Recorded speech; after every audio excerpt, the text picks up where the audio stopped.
বনগাঁ লোকসভা কেন্দ্রে বাম ও জাতীয় কংগ্রেস জোটের প্রার্থী প্রদীপ বিশ্বাসের সমর্থনে স্বরূপনগর বাসস্ট্যান্ড সংলগ্ন এলাকায় এক নির্বাচনী পথসভায় ডিওয়াইএফআই এর কেন্দ্রীয় কমিটির অন্যতম সদস্য কমরেড শফিকুল ইসলাম 20শে মে লোকসভার পঞ্চম দফার ভোট প্রদানের আগেই নির্বাচনী প্রচারে শেষ মুহূর্তে জ্বালাময়ী গুরুত্বপূর্ণ তথ্য তুলে ধরে কি বললেন শোনাবো আপনাদের। আমাদের সাথে থাকুন আর দেখতে থাকুন। কংগ্রেস জোটের প্রার্থী প্রদীপ বিশ্বাসকে ভোট ভোট ভোট দিন। কংগ্রেস জোটের প্রার্থী প্রদীপ বিশ্বাসকে ভোট ভোট ভোট দিন। কংগ্রেস সমর্থনে প্রদীপ বিশ্বাসকে ভোট ভোট ভোট দিন। কংগ্রেস সমর্থনে প্রদীপ বিশ্বাসকে ভোট ভোট দিলীপ কুমার বিশ্বাস, প্রদীপ কুমার বিশ্বাস।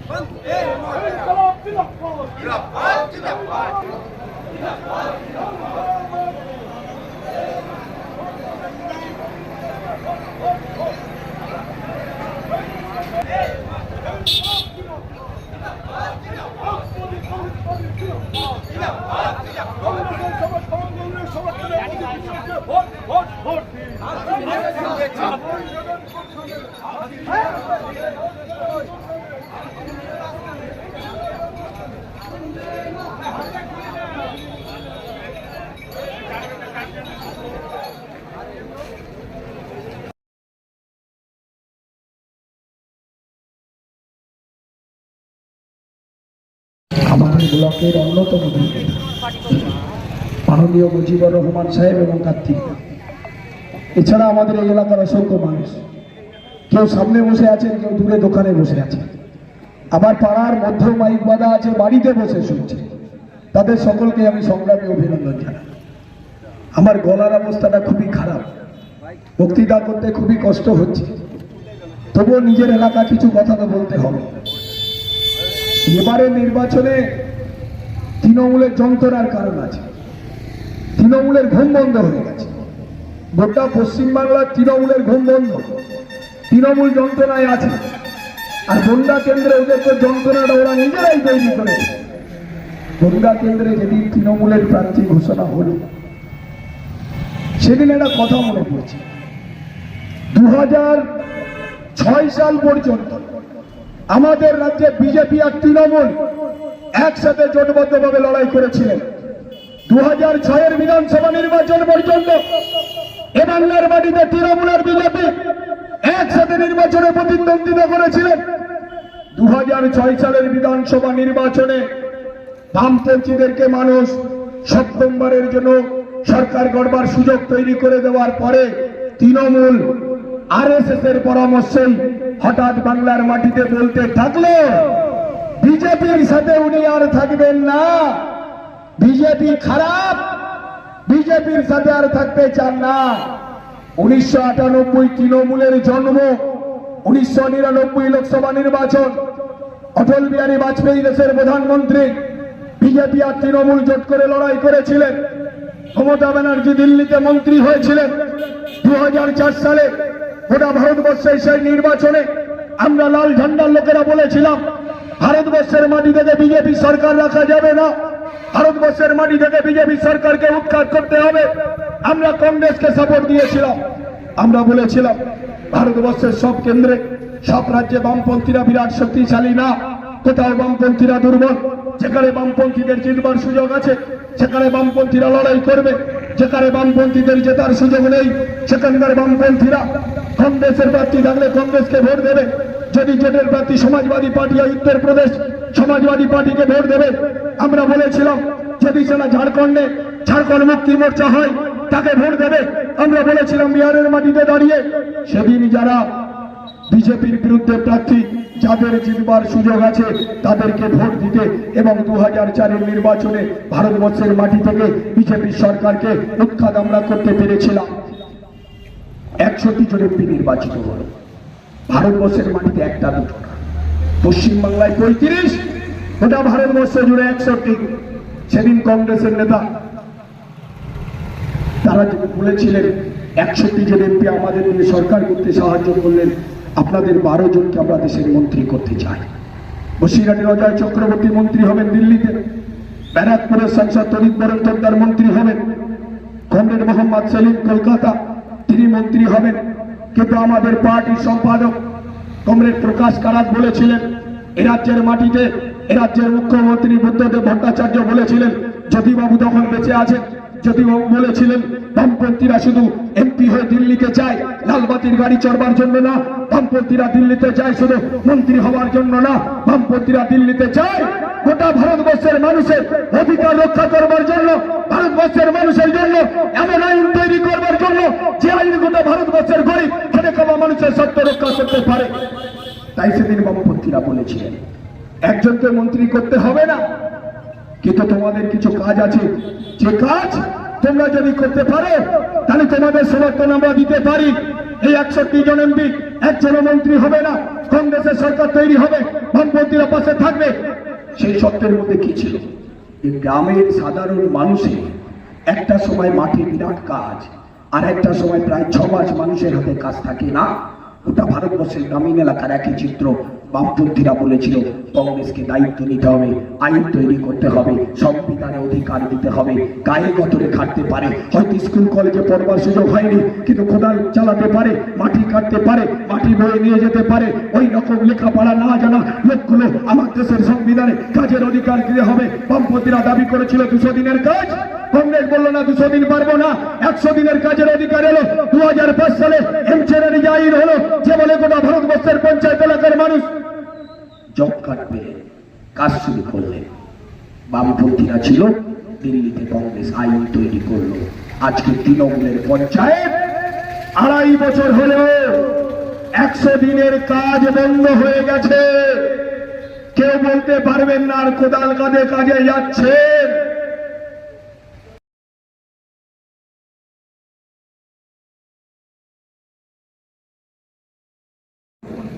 পাড়ায় কখনো ধর্মীয় জলসা হয়, ধর্মসভা হয়, তখন সন্ধ্যা রাত্রে যদি কেউ না খেয়ে যায়, পেটে খিদে লাগে, তো পিছন দিকে কিছু লোক যখন ওই বসে থাকে পেটে খিদে পায়, তখন মাঝে মধ্যে পিছন দিকটা আওয়াজ দেয় না, হুজুর দোয়া করে দেন। তার মানে দোয়া হয়ে গেলে তাবারুক আছে, তাবারুককে পেটের খিদেটা মেটাবে। আসলে পেটে যদি খিদে ছুঁচো ডন মারে, তখন আর হুজুর কি কথা বলছে তার মাথায় ঢোকে না। সেদিন বামপন্থীরা কংগ্রেসকে বলেছিল, আমার স্কুলে পড়তে যাওয়া গরিব বাড়ির ছেলেটা সকালবেলা যার পান্তা ভাত জোটেনি, খালি পেটে স্কুলে গেছে, দুপুরবেলা তার যখন পেটে খিদে পায়, মাস্টারমশাই অঙ্ক পড়াচ্ছেন না বাংলা পড়াচ্ছেন না ইতিহাস পড়াচ্ছেন না ভূগোল পড়াচ্ছেন, ওর সামনে সবই অন্ধকার লাগে। তাই গোটা ভারতবর্ষে ক্লাস 1 থেকে 8 পর্যন্ত কংগ্রেসকে দায়িত্ব নিতে হবে। স্কুলে দুপুরবেলা ওই বাচ্চারা রান্না করা গরম ভাত, আর সেই গরম ভাতে একটু ডাল আলুর তরকারি দিতে হবে, কোনোদিন ডিম দিতে হবে, মাসে 1 দিন মাংস খাওয়াতে হবে। আইন হলো মিড ডে মিলের আইন। কোভিডের সময় স্কুলগুলো মিড ডে মিলের খাবার বন্ধ, স্কুল ছুটি দিল। বামপন্থীরা আইন করে আনলো গোটা ভারতবর্ষের গরিব বাড়ির ছেলেমেয়েরা দুপুরবেলা যাতে খেতে পারে, ক্লাস 1 থেকে 5 পর্যন্ত বাচ্চারা। সরকার বলল আমরা স্কুল বন্ধ, তাই চাল দেবো, ডাল দেবো, আলু দেবো, কিন্তু সেই পরিমাণ পুষ্টিকর খাবার হিসেবে ডিমও দেওয়ার কথা, সরকার ডিমটা দিল না। 100 কোটি টাকা কেন্দ্রের টিম যখন এলো ওই কোভিডের 2 বছরে 100 কোটি টাকা যা গরিব বাচ্চাদের স্কুলের টিম দেওয়ার কথা, সেই পয়সা মেরে দিয়ে মমতা ব্যানার্জির সরকার লুটে নিল। বামপন্থীরাই সংসদে দাবি করেছিল লাল ঝান্ডা নিয়ে গোটা ভারতবর্ষের মাটিতে এপিএল বিপিএল তুলে দাও। গোটা ভারতবর্ষের সব গরিব মানুষ তাদের 2 টাকা কেজি দরে মাসে 35 কেজি করে রেশন দিতে হবে। দাবি তুলেছিল লাল ঝান্ডা লোকেরা। সংসদের ভিতরে কমরেড মোহাম্মদ সেলিমরা লড়তেন, সংসদের বাইরে লাল ঝান্ডা লোকেরা গোটা দেশ জুড়ে লড়াই। দিল্লিতে 2013 সালে দিল্লির কংগ্রেস সরকার বাধ্য হয়েছিল জাতীয় খাদ্য সুরক্ষা আইন 2013 পাশ করতে। বাড়িতে যে ছোট প্লাস্টিকের কার্ড আছে, রেশন কার্ড, তার উপরে লেখা আছে 4টি ইংরাজি অক্ষর NFSA। পুরোটার অর্থ হলো ন্যাশনাল ফুড সিকিউরিটি অ্যাক্ট। বাংলায় জাতীয় খাদ্য সুরক্ষা আইন 2013 কংগ্রেস দিল্লিতে আইন করেছিল, তাই মানুষ রেশনের চাল পায়। মালঙ্গ পাড়ার দিলীপ বাবু যে ডিলার, রেশনের চাল নেই, এটা রাজ্যের মুখ্যমন্ত্রীর বাপের জমি বিক্রি করে টাকা দিয়ে না, কংগ্রেস আইন করেছিল, সেই আইন বলে মানুষ এই রেশনের চাল পায়। নির্লজ্জ তৃণমূল পাড়ায় গিয়ে বলে দিদি না থাকলে নাকি রেশন থাকবে না। এটা রাজ্যের সরকারের ব্যাপার না, দেশের সংবিধানে খাদ্যের আইন হয়েছে 2013 সালে। মনমোহন সিং দেশের প্রধানমন্ত্রী, তাই দেশে যিনি থাকবেন, রাজ্যে যিনি থাকবেন, রেশন দিতে বাধ্য। আচ্ছা, সংসদে বামপন্থীদের দুর্বল করা হলো, দেশের মাটি থেকে কংগ্রেসটাকেও হারানো হলো, আজকে মানুষের সেই অধিকার বঞ্চিত হয়েছে। তৃণমূলের বন্ধুরা পঞ্চায়েত, বিধানসভার, লোকসভার পার্থক্য বোঝেন না। তৃণমূলের গ্রামের প্রার্থী পঞ্চায়েত নির্বাচনে শুনেছি বাড়িতে লেখাপড়া জানা ছেলে মেয়ে আছে, বলেছে আমি মেম্বার হলে তোমার ছেলের চাকরি হবে, আমি মেম্বার হলে তোমার মেয়ের চাকরি হবে। এমন ভাবতাও স্বরূপনগরের বিভিন্ন বুথে তৃণমূলের বন্ধুরা দিয়েছিলেন। কটা গরিব বাড়ির ছেলে তৃণমূল জেতার পরে তার বাড়ির ছেলে, তার মেয়ে, তার চাকরি হয়েছে। চাকরি গ্রাম পঞ্চায়েতের মেম্বার দিতে পারে না। পঞ্চায়েত কি পারে?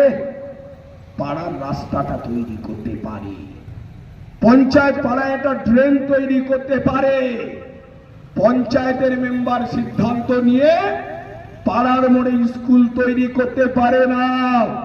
স্বরূপনগর বাংলারই পঞ্চায়েত যদি মনে করে আলঙ্গপাড়াতে একটা কলেজ তৈরি করবে না, ক্ষমতা নেই। স্কুল কলেজ তৈরি করতে গেলে, স্কুলে চাকরি দিতে গেলে সেই ক্ষমতা থাকে বিধানসভার। বামপন্থীরা দেখিয়েছিল, তাই স্বরূপনগরের 8 পর্যন্ত স্কুলগুলো আজ উচ্চ মাধ্যমিক। স্বরূপনগরের মাটিতে স্বরূপনগর সিনিয়র মাদ্রাসা, চালাপুর মাদ্রাসা, বিধারী দুটো মাদ্রাসা, কাটিয়ার মাদ্রাসা, বড় বাঁকড়া মাদ্রাসা, এসব বামপন্থীদের সময় বিধানসভার সরকার, বামপন্থীদের সরকার সরকারি অনুমোদন দিয়েছিল। আমাদের দুর্গাপুর পাশের গ্রাম, দুর্গাপুর হাই স্কুল বামপন্থীরা তৈরি করেছিল। বারগড়িয়া হাই স্কুল একটুখানি ছিল, কত বড় স্কুল হয়েছে, এটা বামপন্থীদের সময় হয়েছে। বামপন্থীদের বিধানসভা বুঝত, স্বরূপনগরের বিধায়ক মোস্তফা বিন কাশেম এটা বুঝতেন, যদি বসিরহাটের নদীর উপরে ব্রিজটা তৈরি করে দেওয়া যায়, তাহলে আমার কোনো গর্ভবতী মাকে মারুতি গাড়িতে নিয়ে আর রামচন্দ্রপুর, খোলাপোতা, বাদুড়িয়া হয়ে বসিরহাট যেতে হবে না। বদরতলায় যেতে গেলে ব্রিজটা থাকলে সোজা বদরতলায় যাওয়া যাবে। স্বরূপনগর থেকে গাড়ি ছাড়লে 20 মিনিট পরে পৌঁছানো যাবে। তাই নদীর উপরে সেতুটা নির্মাণ করেছিল। এটা বামপন্থীদের সরকারের অবদান। বামপন্থীদের সরকার পারে, তাই তেঁতুলিয়ার কলেজটা তৈরি হয়েছিল। বামপন্থীদের সরকার পারে, তাই 77-এর পরে সূর্যকান্ত মিশ্র আমাদের রাজ্যের স্বাস্থ্যমন্ত্রী এসে ডাকবাংলা হসপিটালে স্থায়ীভাবে থেকে যাতে রোগীরা চিকিৎসা হতে পারে তার জন্য নতুন বিল্ডিং তৈরি করেছিল। বামপন্থীরা ছিল, তাই পাড়ায় পাড়ায় খিচুড়ি স্কুল তৈরি হয়েছিল। বামপন্থীরা এসেছিল, তাই গরিব বাড়ির ছেলেটাও লেখাপড়া শিখে স্কুলের মাস্টার হয়েছিল, কাউকে পয়সা ঘুষ দিতে হয়নি। আর তৃণমূলের জমানার বিধানসভা মানে ওরা এসএসসি চাকরি বিক্রি করেছে। 2016 সালে যারা হাই স্কুলে চাকরি পেলেন, দুর্নীতি হয়েছে।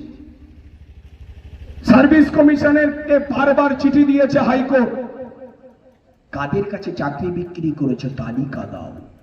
কিছু নাম দিয়েছিল, তাদের বেতন বন্ধ করতে বলেছিল হাইকোর্ট। রাজ্যের সরকার আবার লড়ে বলল না, বেতন দেব, বন্ধ করা যাবে না, আমরা তালিকা দেব পরে। তালিকা দিলেন না। হাইকোর্ট যেদিন বললেন তালিকা না দিলে সব বাতিল হবে, ওরা সেদিনও নীরব থাকলো। আর যখন গোটাটা তালিকা বাতিল হলো, তখন বলছে হুজুর আমরা 5,000 চাকরি বিক্রি করেছিলাম, 26,000-এ 5,000 বিক্রি করেছে। যে সোমবার বলেছে পরের সোমবার সুপ্রিম কোর্টের হিয়ারিং এ গিয়ে আমরা লাল ঝান্ডার লোকেরা আমরা বললাম যারা যোগ্যতায় চাকরি পেয়েছে তাদের বিরুদ্ধে আমরা না। বামপন্থী শিক্ষক সংগঠন এবিটিও উকিল দিল সুপ্রিম কোর্টে, যারা যোগ্যতায় চাকরি পেয়েছে, যে গরিব বাড়ির ছেলেটা লেখাপড়া শিখে মায়ের মাথার ঘাম পায়ে ফেলে রাত জেগে পড়াশুনো করে যোগ্যতা দিয়ে চাকরিটা পেয়েছে, তার চাকরির বিরুদ্ধে বামপন্থীরা না। সুপ্রিম কোর্টে লড়াই হলো। সুপ্রিম কোর্টের প্রধান বিচারপতি যেদিন সার্ভিস কমিশনের চেয়ারম্যানের রাজ্যের সরকারের প্রতিনিধিকে জিজ্ঞাসা করলেন, কি গো কত চাকরি বিক্রি করেছো? আগের সোমবার বললো হাইকোর্টে 5,000, পরের সোমবার সুপ্রিম কোর্টে ওই প্রতিনিধি বলল হুজুর 5,000 না, ওটা 8,000 বেচেছি। 7 দিনে তালিকা বেড়ে গেল 8,000। 16 জুলাই আবার হিয়ারিং হবে, তালিকা দিতে হবে। যারা পয়সা দিয়ে চাকরি পেয়েছে তাদের টেনে বার করা হবে, আর যারা যোগ্যতায় চাকরি পেয়েছে তারা মাথা উঁচু করে চাকরি করবে।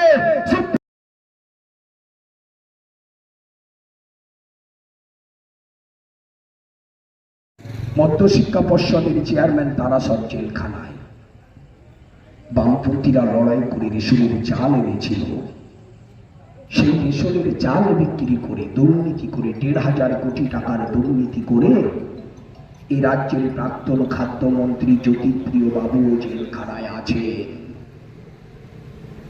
তাহলে ওদের পঞ্চায়েত মানে টাকা মারো, ওদের বিধানসভা মানে টাকা মারো, চলে যান ওদের লোকসভা। ওদের লোকসভার মেম্বার মানে কারা? বারাসাতের মাটি থেকে গতবারও জিতেছিলেন কাকুলি ঘোষ দস্তিদার, দমদমের মাটি থেকে জিতেছিলেন অধ্যাপক সৌগত রায়। আমার তৃণমূলের বন্ধুরা যারা মাইকের আওয়াজ শুনছেন, আপনাদের যত বড় নেতা আছে তাকে ফোন করুন, একজনও তৃণমূলের নেতা এই ভিডিও ফুটেজ দেখাতে পারবে লোকসভার ভিতরে তৃণমূলের বন্ধুরা কোনদিন দেশের জনগণের জন্য, বাংলার জনগণের জন্য একটা ভালো কথা বলেছে, কোনদিন সংসদে লড়াই করেছে না? কোনদিন করেনি। উল্টো পথে যখন নাগরিকত্ব আইন হবে, ঋত্বিক বলছিল নুসরাত জাহানরা পালিয়ে গেছে, ভোটাভুটিতে অংশগ্রহণ করেনি। মমতা ব্যানার্জির অনুপ্রেরণা কি তাহলে ওটাই ছিল? নরেন্দ্র মোদী যেটা করবে সব মেনে নাও, তোমরা ভোট দিতে চেও না। বনগাঁর প্রার্থী সম্পর্কে কি আর বলবো, ছোট্ট একটা গল্প বলবো, পরিষ্কার হবে আপনাদের। আচ্ছা, পুকুরের মাছ, তাকে যদি জাল ফেলে আমরা ডাঙায় তুলে আনি, কাতলা মাছকে যদি ছেড়ে দিই পুকুর পাড়ে, সে কি বেঁচে থাকবে? বেশিক্ষণ বাঁচবে না। এখন মাসুদ ওদের পুকুর থেকে মাছ ধরেছে, ওদের ডাক বাংলায় নিয়ে গেছে, অক্সিজেন দেবে মাছটাকে, তাও বাঁচাতে পারবে না, কারণ মাছ জলে বাঁচে, ও জল ছাড়া ডাঙায় উঠে বাঁচে না। এখন তৃণমূল বিজেপি ছাড়া বাঁচে না। কেন বললাম? কারণ একটা ছোট্ট গল্প, যেটা ধর্মসভা, সেই ধর্মসভায় একজনকে বক্তৃতা শুনেছেন। তো হুজুর বক্তৃতা করতে করতে বলেছেন, ব্যাংকে টাকা রাখুন অসুবিধা নেই, কিন্তু ব্যাংকে টাকা রেখে যদি সুদ নেন, সেই সুদের টাকা তুলে যদি বাজার করেন আর সেই খাবার যদি খান, তাহলে ওই সুদের টাকায় কেনা খাবারটা আপনার জন্য হারাম হবে। এটা মুসলিমদের শরিয়াত, কোরআন, হাদিস সব জায়গায় আছে। তো ভদ্রলোক পরের দিন সকালবেলা উঠে ঠিক করেছেন, আমি আর সুদ খাবো না, আমি তো সুদের টাকা দিয়ে বাজার করি, এত টাকা ব্যাংকে রেখেছি, আমি আর সুদের টাকার আমার নামে যাতে সুদ না হয় সেই কাজ করতে হবে। সকালবেলা উঠে বউটাকে বলেছে, তুমি গুছিয়ে নাও, চলো ব্যাংকে যাও। বলছে কেন? তোর চলো, তোমার গেলে ভালো লাগবে। ব্যাংকে গেছে, ব্যাংকে ম্যানেজারের ঘরে গিয়ে বলছে, স্যার আমার নামে যত টাকা আছে সব টাকা আমার বউর নামে আপনি জমা করে দিন, আমার নামে আর একটা টাকাও রাখবেন না। বলছে কেন? তোর হুজুর আমার একটু অসুবিধা আছে। বউর না, বউ তো শুনে খুব খুশি, এই 5-7 লাখ টাকা সব আমার দিয়ে দিচ্ছে, এর থেকে ভালো আর কি হয়। আসলে লোকটা ভেবেছে আমার নামে সুদের টাকা ঢোকে, সেই টাকা তুলে আমার সুদ খাওয়া হয়ে যাচ্ছে, তা বউটার নামে টাকা ঢোকুক, ও যত সুদ খায় খাক, ও টাকা তুলে এনে দেবে, আমি বাজার করবো, সেই টাকায় সংসার চলবে। তৃণমূলের হালভঙ্গা কেন্দ্রে তাই সরাসরি পদ্ম ফুলের হয়ে ভোট চাইতে পাচ্ছে না।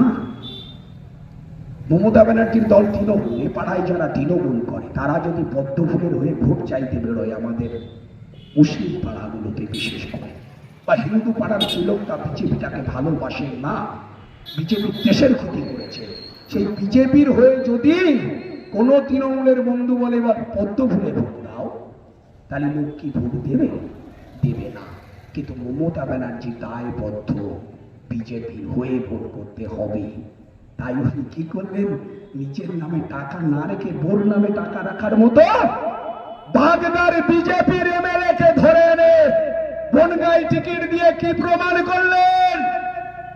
আজও বিজেপির এমএলএ বিশ্বজিৎ বাবুকে ভোট দিন।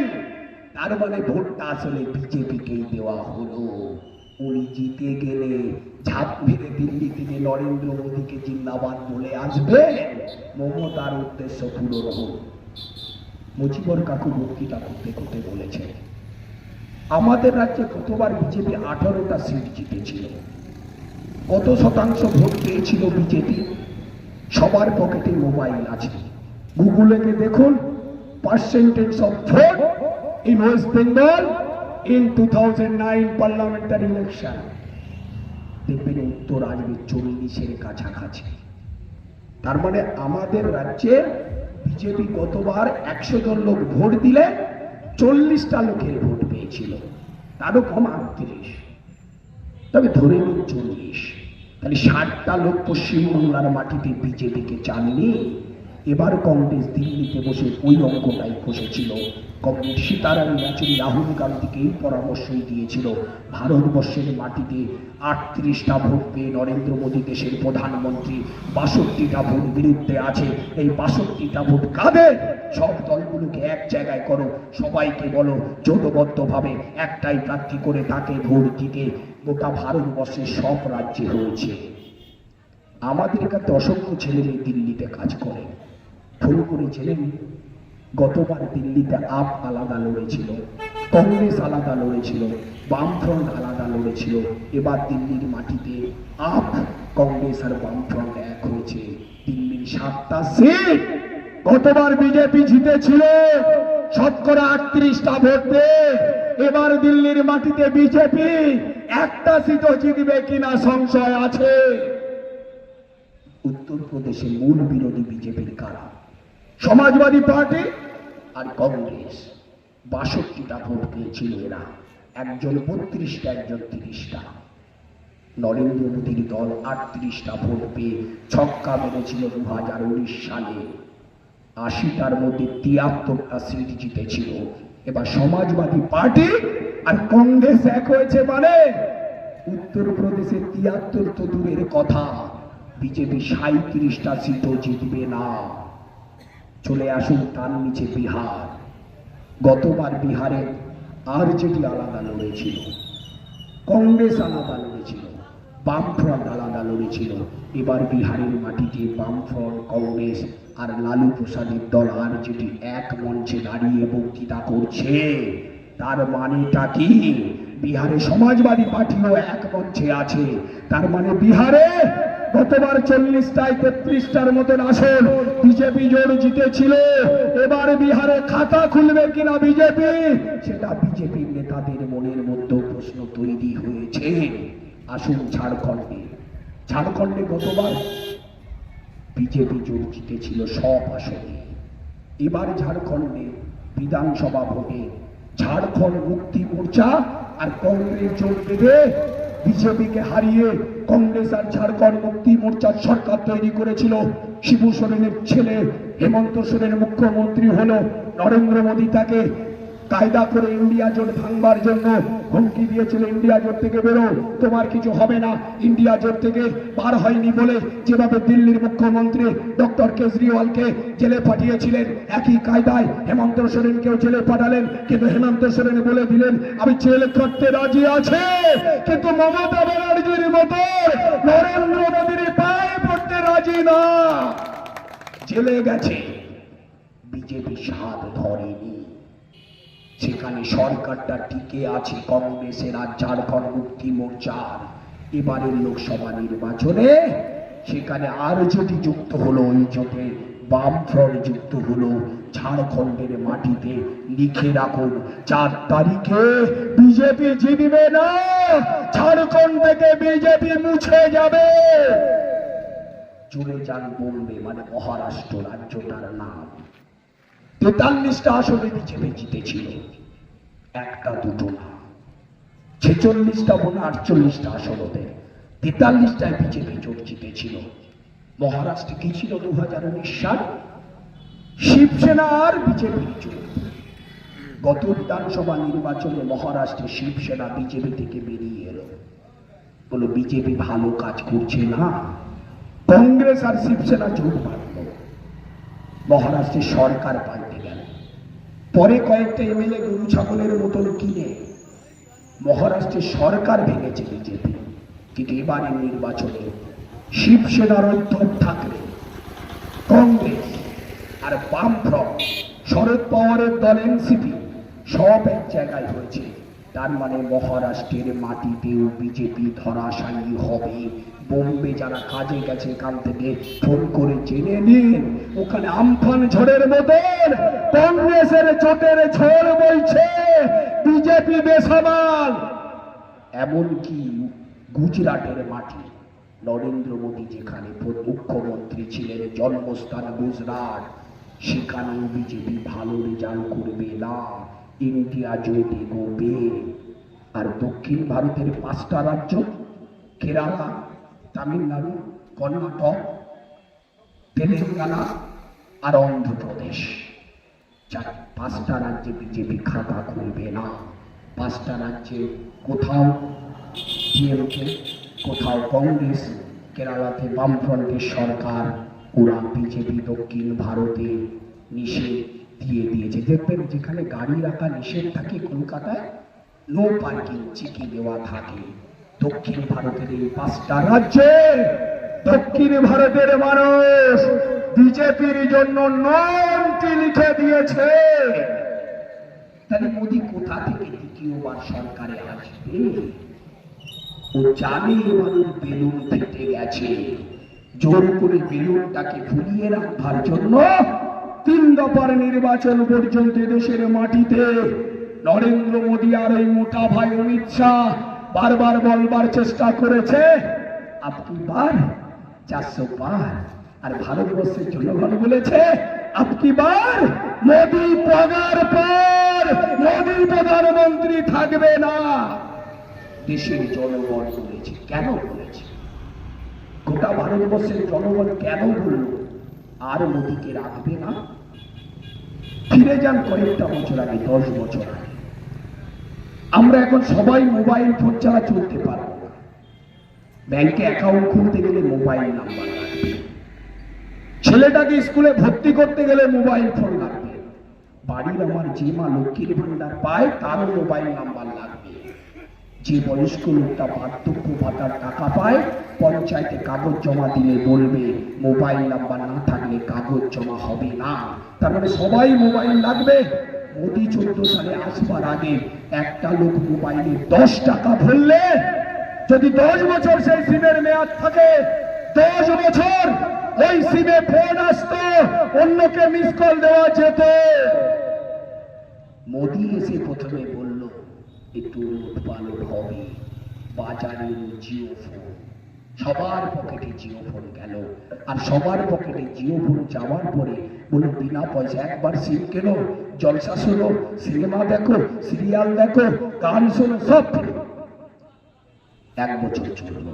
তারপরে আম্বানি বলল দাদা আর কতদিন ফ্রি দেব, এবার তো পয়সা চাই। তো দেশের মোদী বলল আমি আইন করে দেবো, তোমার পয়সা উঠে যাবে। এমন এই নরেন্দ্র মোদী দেশের সংসদে করে দিলেন, এখন আর 10 টাকা বললে 1 মাসও না, 5 বছর তো দূরের কথা। আগে 5 বছরে 10 টাকা খরচা করে একটা গরিব মানুষ মোবাইল ফোন ব্যবহার করবার সুযোগ পেয়েছিলেন। মোদির তৈরি করে দেওয়া আইনে প্রত্যেক মাসে একটা গরিব মানুষকে আজকে 180 টাকা ভরতে হয়। 180 টাকা না বললে ফোনে আসেও না, যায় না। তাহলে 1 মাসে যদি 180 হয়, বছরে 2000 টাকার উপরে, তাহলে 5 বছরে কত? 10,000 টাকা। আগে 5 বছরে 10 টাকা খরচা করে একটা গরিব মানুষ মোবাইল ব্যবহার করবার সুযোগ পেয়েছিল। আমার দেশের প্রধানমন্ত্রী বলেছিলেন সবকা বিকাশ সবকা সাথ, একসাথে সবার বিকাশ হবে। 140 কোটি মানুষের পকেট কেটে আম্বানিতে জিওফোন কোম্পানির টাকা বাড়িয়ে দিলেন। গ্যাসের দাম কংগ্রেসের আমলে ছিল 430 টাকা, আজকে সেই বাড়ির রান্নার গ্যাসের দাম কত হয়েছিল? 1150। এর মাঝে মধ্যে আমরা দেখি না, চৈত্র মাসে বসিরহাটের বড় বড় জামা কাপড়ের দোকান বলে চৈত্র সে 50% ছাড়, কিন্তু চৈত্র মাস পার হলে দোকানে গেও দাদা আগের মাসে এই জামাটা নিয়ে গেলাম 550 টাকা, এ মাসে 1100 চাইছে। তখন কি বলে দোকানে? সেলের সময় ছিল, সেল পার হয়ে গেছে, এখন আবার 1100। সামনে ভোট, মোদি গ্যাসের দাম 300 টাকা কমিয়েছে, 850 টাকায় দিচ্ছে। ও যদি থেকে যায় তাহলে আবার তো 1150 হবে, 1200 হবে। পেট্রোলের দাম কত ছিল 14 সালে? 65 টাকা। ডিজেলের দাম কত ছিল? 52 টাকা। আজকে ডিজেলের দাম প্রায় 95 টাকা, পেট্রোলের দাম 105 টাকা। প্রধানমন্ত্রী বলেছিলেন 14 সালে আমি চৌকিদার হব, নিজে খাবো না, কাউকে খেতেও দেবো না। খেতে দিয়েছেন, আগে প্রমাণ হয়েছে। বিজয় মালিয়া, মেহুল চোকসিরা হাজার হাজার কোটি টাকা নিয়ে বিদেশে পাড়ি দিয়েছে। নিজে খেয়েছেন, ধরতে একটু দেরি হলো। সিপিআইএম সুপ্রিম কোর্টে কেস করলো, ইলেকট্রাল বন্ডের নামে কে কে টাকা দিয়েছে তথ্য চাই। সুপ্রিম কোর্টে স্টেট ব্যাংক অফ ইন্ডিয়া যে তথ্য দিল, তাতে মোদী বাবুর দল 8,000 কোটি টাকার উপরে নিয়েছে ইলেকট্রাল বন্ডে। এখনো তো পিএম কেয়ার বাকি, কত হাজার কোটি টাকার দুর্নীতি আছে আফগানে। যে কোনো ওষুধের দোকানে 2 বছর আগে গেলে একটা প্যান্ডি গ্যাসের ওষুধের দাম ছিল কত? 8 টাকা। আজকে সেই গ্যাসের ওষুধটা কিনতে যান স্বপনদার দোকানে, স্বপনদার 14 টাকা দাম নেবে, কারণ স্বপনদার তো কিছু করার নেই। আগে 8 টাকায় বিক্রি করবার কথা ছিল, প্যাকেটের দাম ছিল 8 টাকায় বিক্রি করেছিল। এখন 14 টাকা লেখা আছে, 14 টাকা বিক্রি না করলে দোকানদারের লস হবে। আমার দেশের প্রধানমন্ত্রী ওই ওষুধ কোম্পানির থেকে কয়েক হাজার কোটি টাকা নিয়েছেন, যে বাজারে ওষুধের দাম লাগাম ছাড়া 2 মাস আগে কিনেছেন 65 টাকায় কোনো ওষুধ, এখন কিনতে হয় 85 টাকায়। প্রত্যেক দিন দাম বাড়ছে। তাই গোটা দেশের জনগণ সিদ্ধান্ত নিয়েছে, এই প্রধানমন্ত্রীকে আর দেখতে চাই না।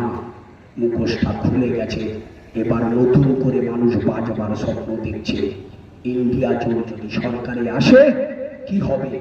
যে 100 দিনের কাজ তৃণমূল লুটে খেয়েছে, ইন্ডিয়া জোটের সরকার হলে 1 মাসের মধ্যে দেশের গরিব মানুষ আবার জব কার্ডের মাধ্যমে 100 দিনের কাজ পাবে। আর 100 দিনের মজুরি আর 200 টাকা থাকবে না, একদিন কাজ করলে 400 টাকা পাবে জমির দাম। ইন্ডিয়া জোটের সরকার এলে বাড়ির লেখাপড়া জানা আমার দেশে 30 লক্ষ ছেলেদের চাকরি হবে 1 বছরের মধ্যে। দেশের সরকারের রেল দপ্তরের মতন কেন্দ্র সরকারের দপ্তরে 30 লক্ষ শূন্য পদ আছে, পূরণ হবে। তারপরও সব বেকারের চাকরি হবে না। তাই ইন্ডিয়া জোট সিদ্ধান্ত নিয়েছে, যাদের চাকরি হবে না কিন্তু চাকরির জন্য আবেদন করবে, তার যোগ্যতা যদি থাকে, MA pass, BA pass, MSc, BSc, BTech, MTech, BBA যদি পাশ করা থাকে, সেই সমস্ত যোগ্য ছেলেদের বছরে 1 লক্ষ করে টাকা ইন্ডিয়া জোটের সরকার দেবে। পাড়ার মা বোনেদের যখন কোভিডের সময় মানুষের হাতে পয়সা নেই, আমাদের দেশের সব থেকে বড় অর্থনীতিবিদ এই মুহূর্তে ডক্টর অমর্ত্য সেন এবং তার ছাত্র অভিজিৎ বাবু বলেছিলেন, মানুষের হাতে সরকার যদি নগদ পয়সা না দেয়, মানুষ নাজের হাল হয়ে যাবে। গরিব মানুষ তার সংসার চালাতে পারবে না, কাজ থাকবে না। তাই সরকারকে উচিত নগদ পয়সা জনগণের হাতে তুলে দেওয়া মোদী সরকার কর্ণপাত করেনি। সিদ্ধান্ত নিয়েছে ইতিহাস সরকার তৈরি হলে স্বামী স্ত্রীর দুজনই চাকরি করেন না, স্বামীও চাকরি করেন, স্ত্রীও চাকরি করেন। এরকম পরিবারের মহিলাকে বছরে 1 লক্ষ টাকা ইন্ডিয়া জোটের সরকার দেবে, তার মানে প্রতি মাসে 8,500 টাকা। এখন অনেকে মনে করছেন এত কথা, এত টাকা পাবে কোথায়? টাকার ব্যবস্থা অর্থনীতিবিদরা তৈরি করে দিয়েছে আমার দেশের প্রধানমন্ত্রী। আদানি আম্বানিদের মতন 25 জন শিল্পপতিকে 16 লক্ষ কোটি টাকা ট্যাক্সে ছাড় দিয়ে দেন প্রত্যেক বছরে। ওই আদানি আম্বানিদের 16 লক্ষ কোটি টাকা ট্যাক্সে ছাড় না দিলে যা প্রকল্পের কথা ইন্ডিয়া জোট বলেছে সবাইকে সবটা দেওয়ার পরও সরকারের ফান্ডে টাকা থাকবে উদ্বৃত্ত। বিজেপি ওদের বড় লোক করেছে। ইন্ডিয়া জোট গোটা দেশের মানুষকে বাঁচাতে চায়। এখন নগদ অর্থ দিলে মানুষের কি করে বাঁচবার রাস্তা হবে? আমি একটা গরিব বাড়ির মহিলাকে যদি 8,500 টাকা মাসে দিই, তার সন্তানের জন্য যে আগে একটা জামা কিনতে বা সে 2টো জামা কিনবে, সে সপ্তাহে 1 দিন মাছ খেলে সপ্তাহে 2 দিন মাছ খাবার ক্ষমতা হবে। তাহলে মাছের সাপ্লাইটা বাজারে দিতে গেলে মাছ চাষের পরিমাণ বাড়াতে হবে। ওই মাছ বাড়তি চাষ করতে গেলে লোক লাগবে, লোকের জোর বইবে। আগে একটা জামা কিনতে, এখন 2টো জামা কিনতে গেলে আরেকটা জামা তৈরি করবার জন্য লেবার দরকার, তাহলে আরেকটা ছেলের কাজ হবে। মানুষের কাছে পয়সা নিয়ে সেই পয়সা বাজারে আসবে, তাতে মানুষের কাজের যোগান বাড়বে, গোটা দেশের গরিব মানুষ মাথা উঁচু করে বাঁচবে। এই কাজ আগামী দিনে ইন্ডিয়া জোট করতে চায়। দিল্লিতে বিজেপি বেকারের কথা ভাবেনি, গরিবের কথা ভাবেনি, পশ্চিমবাংলার তৃণমূল ভাবেনি। তাই আসুন 20 তারিখে আমরা সবাই একসাথে আওয়াজ তুলে এ বাংলার মাটি থেকে যারা বিজেপিকে জায়গা করে দিতে চেয়েছে সেই তৃণমূলকে, এবং একসাথে ওই দেশের বিজেপি যারা গোটা দেশের 140 কোটি মানুষের সাথে প্রতারণা করেছে, আর এই বাংলার মাটিতে দাঁড়িয়ে যারা হিন্দু আর মুসলমানে বিভাজিত করবার সুযোগ করে দিয়েছে যে তৃণমূল, বিজেপির সাথে সেই তৃণমূলকে বিসর্জন দেওয়ার জন্য 4 তারিখে সকাল সকাল বুথে গিয়ে এ পশ্চিমবাংলার মাটিতে বনগা কেন্দ্রে বামফ্রন্ট কংগ্রেস জোটের প্রার্থী শিক্ষক প্রদীপ বিশ্বাসকে হাত চিহ্নে ভোট দিয়ে বিপুল ভোটে জয়যুক্ত করবে, এই আশা আপনাদের কাছে রেখে আমি আমার কথা শেষ করলাম। ইনকলাব জিন্দাবাদ, বামফ্রন্ট ঐক্য জিন্দাবাদ, বামফ্রন্ট কংগ্রেস ঐক্য জিন্দাবাদ।